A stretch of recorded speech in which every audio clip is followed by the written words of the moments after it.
ഒരു വോട്ടറെ ശരിയായി തീരുമാനമെടുക്കാൻ സഹായിക്കാൻ പറ്റുമോ? Any scientific guide lines? ഇതുവരെയും എന്നെ വോട്ട് ചെയ്യാൻ സഹായിക്കണം എന്ന് പറഞ്ഞിട്ടൊരു വോട്ടർ മനഃശാസ്ത്രജ്ഞൻ്റെ അടുത്ത് വന്നതായിട്ട് എനിക്ക് പറയാൻ പറ്റില്ല. പക്ഷേ എങ്കിലും തീർച്ചയായിട്ടും ഒരു എഡ്യൂക്കേറ്റീവ് പോയിൻ്റ് ഓഫ് വ്യൂവിൽ പറയുകയാണെങ്കിൽ തീർച്ചയായിട്ടും ഈ ഡിസിഷൻ വളരെ പ്രധാനപ്പെട്ടതാണ്. കാരണം ഈ ഒരൊറ്റ അവസരത്തിലാണ് ഭരണകൂടം ജനങ്ങളുടെ അടുത്തേക്ക് വരുന്നത്. അപ്പോൾ അതിൻ്റെ ഗൗരവം നമ്മളെല്ലാവരും മനസ്സിലാക്കിയിരിക്കണം.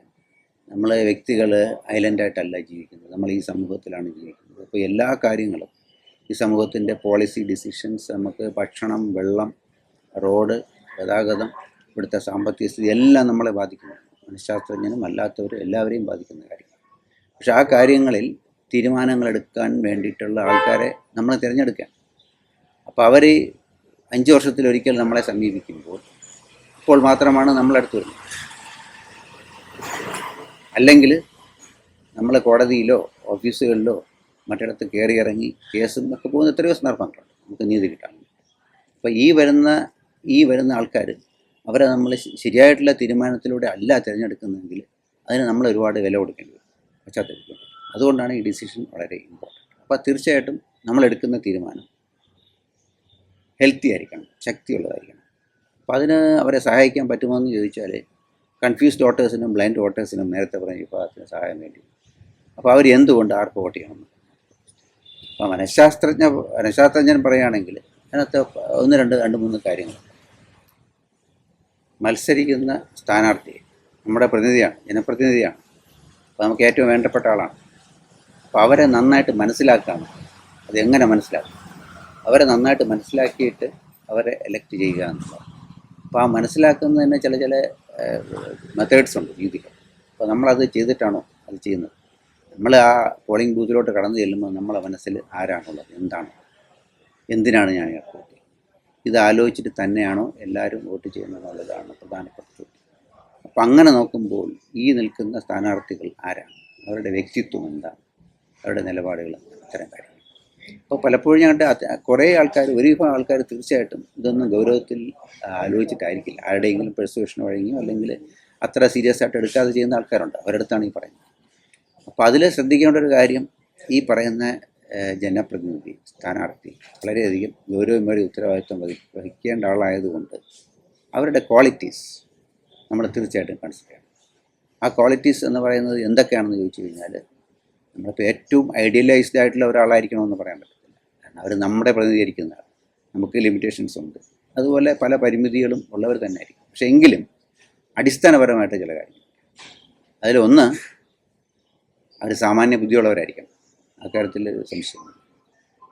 2, സഹജീവികളോട് സ്നേഹം, അല്ലെങ്കിൽ അവരുടെ ജീവിതം, അവരോട് കരുണ. ഇത് വളരെ പ്രധാനമായിട്ടുള്ളൊരു കാര്യമാണ്.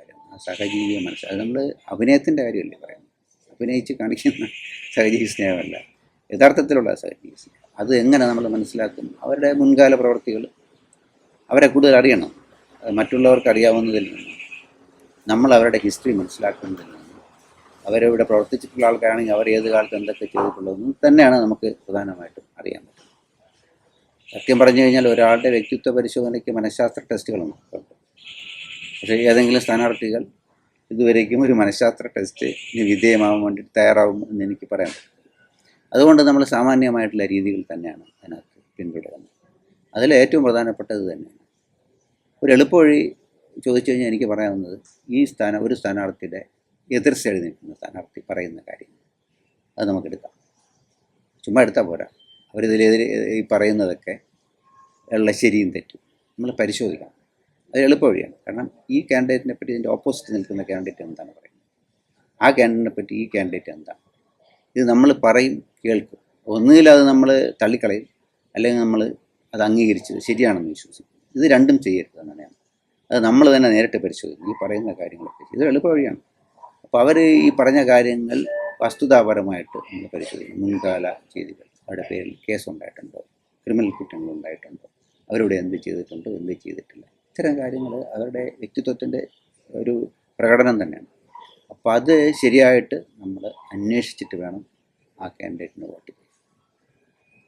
ഇതൊരു പ്രധാനപ്പെട്ട വഴിയാണെന്നാണ് എനിക്ക് തോന്നുന്നത്. അല്ലാതെ നമുക്ക് ഇവരെയെല്ലാം വ്യക്തിത്വ പരിശോധനയ്ക്ക് വിധേയമാക്കിയിട്ട് ചെയ്യാനുള്ള പ്രാക്ടിക്കലി പോസിബിൾ അല്ലാത്തത്. ഇതൊക്കെ തന്നെയാണ് തീർച്ചയായിട്ടും നമുക്ക് പറയാൻ.